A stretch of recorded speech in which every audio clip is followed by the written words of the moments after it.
ওমাইয়া সরু না ইয়া না ইউবাসন। কোরআন তো একদিকে শিক্ষা দেয় আর এদের শিক্ষা অন্যদিকে। তিনি না কবুল করলে কাজ হবে না।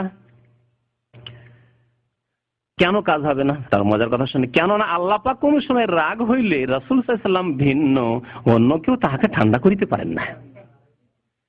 আল্লাহ রাগ হইলে রাসূল ঠান্ডা করবে কি? এই কথা বলিয়া মদিনা শরীফের দিকে রওনা হইলেন। বহু দুঃখ কষ্ট করিয়া যখন মদিনা শরীফের নিকট পৌঁছিলেন এবং হুজুর পুরনোর আর রওজা মোবারক, নীল গম্বুজ ইত্যাদি দেখা গেল, তখন মঈনুদ্দিন চিশতি পা হইতে জুতা খুলিয়া ফেলিলেন ও বলিলেন, যেই জমিনে রাসূলুল্লাহ সাল্লাল্লাহু আলাইহি ওয়াসাল্লাম শুয়ে আছেন সেই জমিনে এর ওপর জুতা পরিয়া জুতা পায়ে দিয়া চলা আমার দিলে সহ্য করিবে না। চলো ঠিক আছে, এটুকু আদব করলো সুন্নত হোক আর বিদআত যাই হোক। এবং খালি পা দ্বারাও ওখানে যাওয়া বেয়াদবি হইবে, এমনকি খালি পায়ে যাওয়া বেয়াদবি হয়। তাহলে কি করতে হবে? এখন উঠতে হয়। এই জন্য তিনি, এখন শুনেন, তিনি হাঁটু দিয়া হামাগুড়ি দিতে দিতে রওজা মোবারকের কাছে গিয়া নেহায়াত আদব ও রোনাজারির সাথে বলিতে লাগিলেন।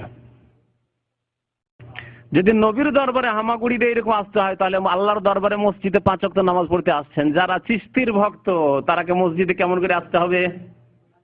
আল্লাহর দরবারে বেশি আদব করবেন না নবীর দরবারে বেশি আদব করবেন? আরে কমের পক্ষে সমান আদব তো করবেন। আর যদি সমানও করে দেন, মুশরিক হয়ে যান, তারপরে তো সমান আদব করবেন। আল্লাহর আদব সম্পর্কে একেবারে গাফিল হয়ে যান না।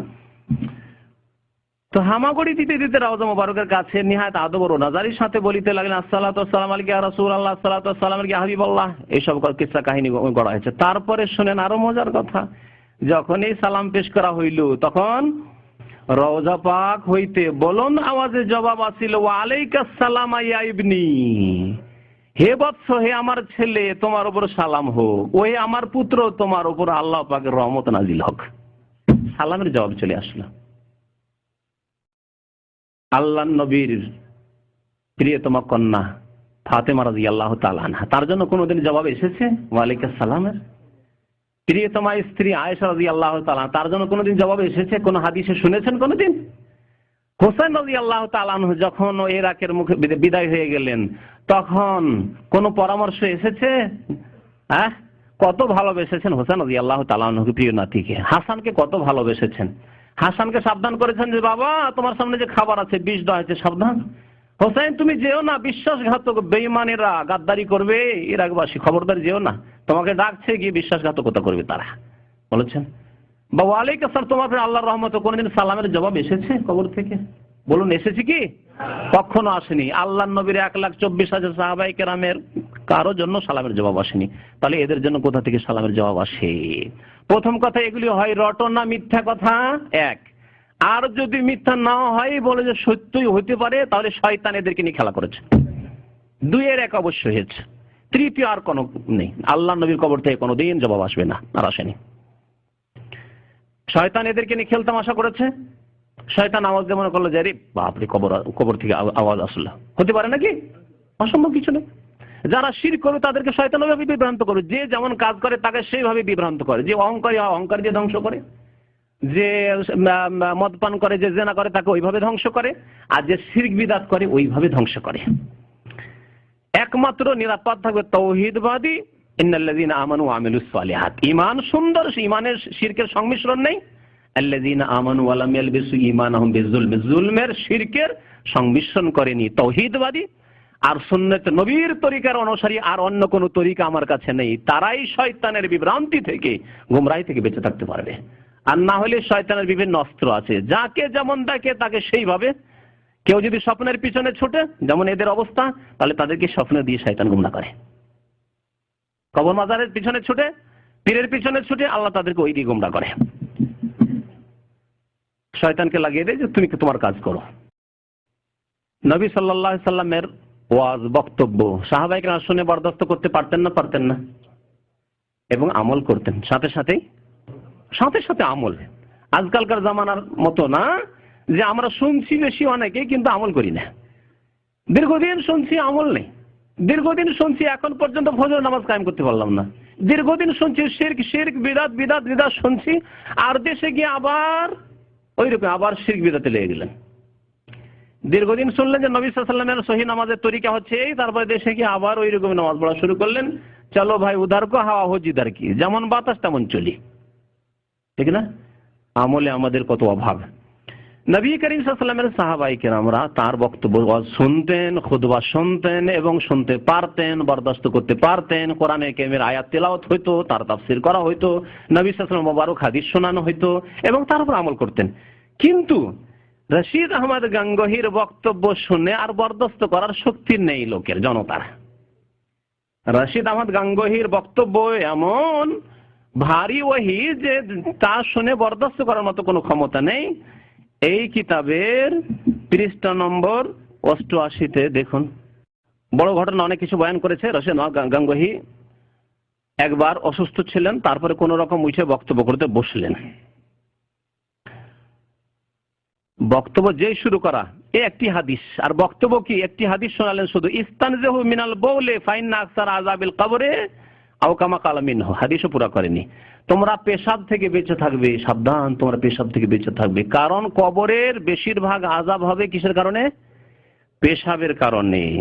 এই হাদিস শোনানোর পরে বলছে তোমরা পেশাব করিয়া ভালো রূপে ইস্তেঞ্জা করবে। ইস্তানজিহু মানে ইস্তেঞ্জা করা নয়, অর্থ ভুল করেছে। পাক সাফ হইতে চেষ্টা করিও, কেননা নিশ্চয় বেশিরভাগ কবর আযাব এই কারণে হইয়া থাকে। অর্থাৎ পেশাব করিয়া ভালোভাবে পাক সাফ না হইয়া অধিকাংশ লোকেরা কবর আযাব ভোগ করিবে।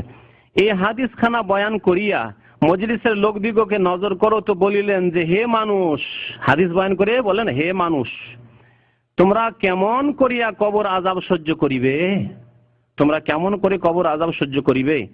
তখন ওই মানুষের মধ্যে হাইবাতের রোল পড়িয়ে গেল। বুঝতে পারলেন? হাইবাত মানে ভয়, ভয়ের রোল পড়ে গেল, মানে হাহাকার শুরু হয়ে গেল, কান্নাকাটি শুরু হয়ে গেল। লোকেরা রোনাজারি ও হায়রাত দেখে, লোকের রোনাজারি ও হায়রাত দেখিয়া মালুম হইতে লাগিল যেন কিয়ামত শুরু হইয়াছে। রশিদ আহমদ গাঙ্গুহির বক্তব্য শুনে মনে হচ্ছে যে কিয়ামত শুরু হয়ে গেছে। ইহা দেখিয়া হুজুরে কিবলা মজলিস থেকে এই বলিয়া গেলেন, উঠে গেলেন। একটা হাদিস শুনিয়ে, বক্তব্য করার জন্য এসেছেন, একটা হাদিস শুনিয়ে আর এই অবস্থা সব কান্নাকাটি শুরু করে দিয়েছে, হাউমাউ করে মজলিস ছেড়ে চলে গেলেন। আর কি বললেন?